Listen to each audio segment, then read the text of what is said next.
नमस्कार साथियों, मैं एमडी कुशवाहा स्वागत करती हूं आप सभी का अपने YouTube चैनल अंबिका वीर में। मैं इस चैनल के माध्यम से अपने पढ़ाई के अनुभव शेयर कर रही हूं जो मैंने अब तक सीखा है। तो चलिए बिना देर के आप सभी को ले चलते हैं अपने टॉपिक की ओर।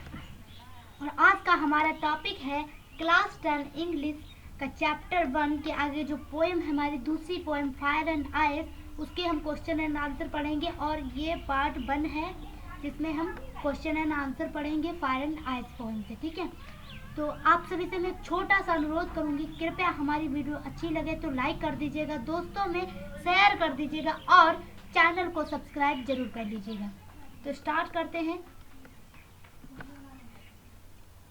इसमें हम stanza based question and answer पढ़ेंगे। ठीक है, तो read the following stanzas and answer the questions based on them.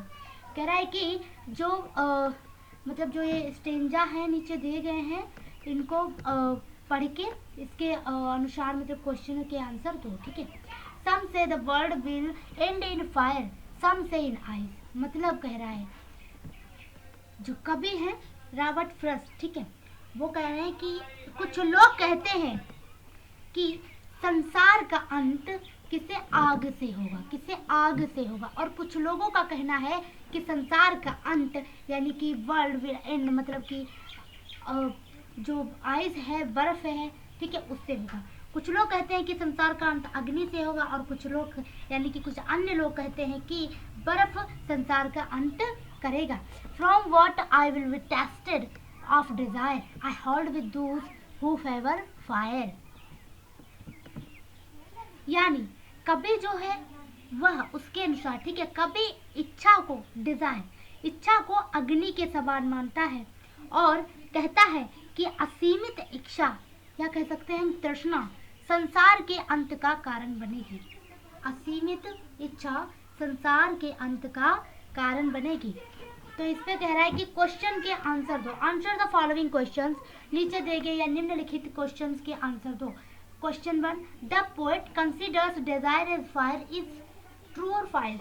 ठीक है, कह रहा है कि जो कवि है, कवि इच्छा को आग से तुलना करता है, कवि इच्छा को आग से तुलना करता है, सत्य है असत्य है? सत्य है। जो कवि है वह इच्छा की तुलना आग से करता है।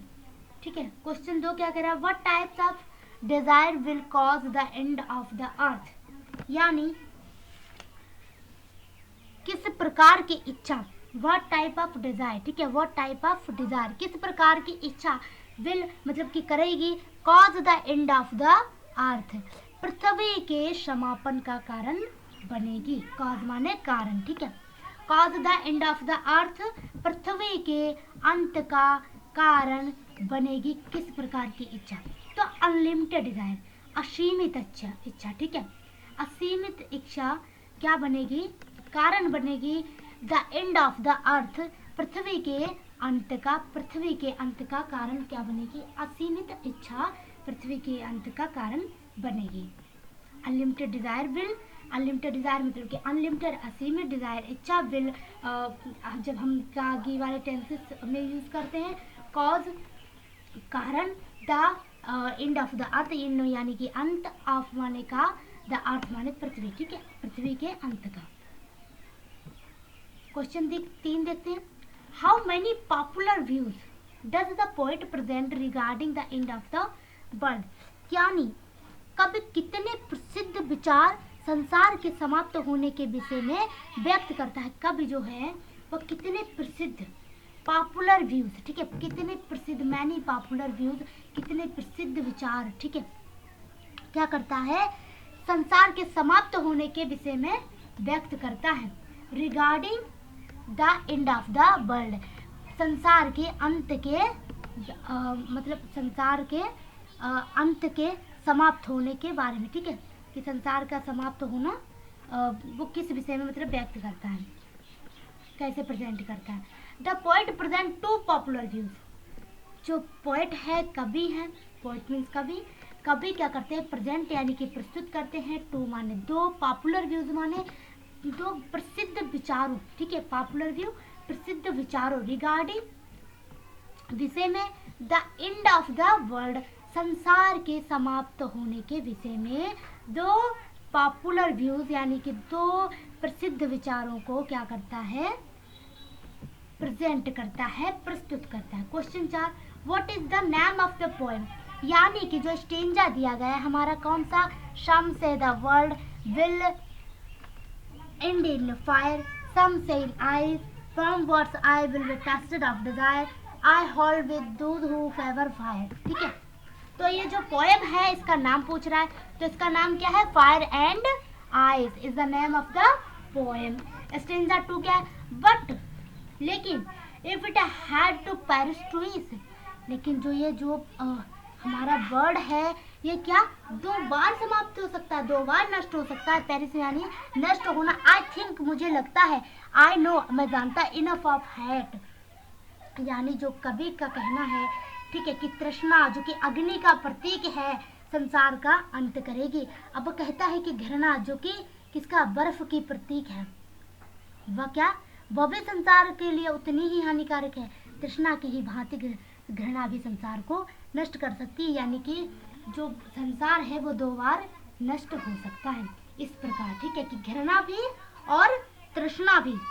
तृष्णा क्या, तृष्णा अग्नि का प्रतीक है और घृणा जो कि वर्षा वो सॉरी बर्फ का प्रतीक है, आइस का प्रतीक है। ठीक है, तो अगले क्वेश्चन आंसर देखते हैं इसके। इसका पहला क्वेश्चन है question 1, Ogden Nash is the poet of the stanza. Question 1, true और फॉल्स। कह रहा है कि इस पद के कवि हैं ऑग्डेनास, तो मतलब पोएट पूछ रहा है क्या इस जो हमने ऊपर पद लिया है स्टेंजा 2 लिया है उसमें क्या कवि कौन है, ऑग्डेनास है, तो नहीं, यह गलत है। कौन है, रॉबर्ट फ्रॉस्ट, यानी कि हम क्या करेंगे, फॉल्स करेंगे। और इसके कवि कौन है, पोएट कौन है, Robert Frost. What symbolize ice, जो आइस है बर्फ है, सिंबलाइज यानी कि प्रतीक, यानी कि आइस का प्रतीक क्या है, बर्फ का प्रतीक क्या है, बर्फ किसको इंगित करता है या किसका प्रतीक है, तो बर्फ जो है वो कवि ने किसके, हैट्रेड घृणा के बारे में उसको मतलब घृणा को इंगित करता है। ठीक है, तो ice symbolizes the hatred, ice जो है बर्फ है वह किसका प्रतीक है, हैट्रेड का प्रतीक है। कहाँ, इस कविता में इस घृणा को इंगित करता है। According to the poet, poet के अनुसार डिजायर इज सिंबलाइज्ड विद, यानी कि जो डिजायर है इच्छा है, पोएट के अनुसार इच्छा मतलब किसके द्वारा प्रदर्शित होती, किसके द्वारा प्रदर्शित होती है, तो according to the poet, poet के अनुसार, कवि के अनुसार desire is symbolized with fire, अग्नि के मतलब अग्नि को इंगित करती है क्या, डिजायर इच्छा, या कह सकते हैं तृष्णा, तृष्णा। ठीक है, by whom the poet poem fire and ice is compose, कह रहा है कि जो फायर एंड आइस पोएम है वो किसके द्वारा कंपोज्ड है, तो फायर एंड आइस कंपोज्ड यानी कि रचित। ठीक है, किसके द्वारा रचित है, किसके द्वारा लिखी गई, किसके द्वारा इसकी रचना की गई है, तो किसके द्वारा, रॉबर्ट फ्रॉस्ट द्वारा। Fire and ice is composed by Robert Frost, अग्नि, ठीक है, वो जो मतलब हमारी जो कविता है फायर एंड आइस वो किसके द्वारा कंपोज्ड है, रॉबर्ट फ्रॉस्ट। कौन कवि है इसके, रॉबर्ट फ्रॉस्ट। ठीक है, यही पूछ रहा था। और आज हमने stanza based question and answer बहुत अच्छे से मतलब पढ़ लिए, मुझे भी लगता है आप लोगों को याद हो गए होंगे, और आप लोग अगर याद ना हुए हों तो आप लोग इसे याद कर लीजिएगा, क्योंकि हमारे पोएट्री से भी मतलब क्वेश्चन बनते हैं जो कि इसी टाइप से आते हैं जो किए हैं, और हमारी जो किताब में होते हैं वही क्वेश्चन आते हैं। एंड हम मिलते हैं अगली वीडियो में। और मैं आपसे पीछे एक छोटा सा रिक्वेस्ट करूंगी, कृपया हमारी वीडियो अच्छी लगे तो लाइक कर दीजिएगा, दोस्तों में शेयर कर दीजिएगा और चैनल को सब्सक्राइब जरूर कर लीजिएगा। धन्यवाद।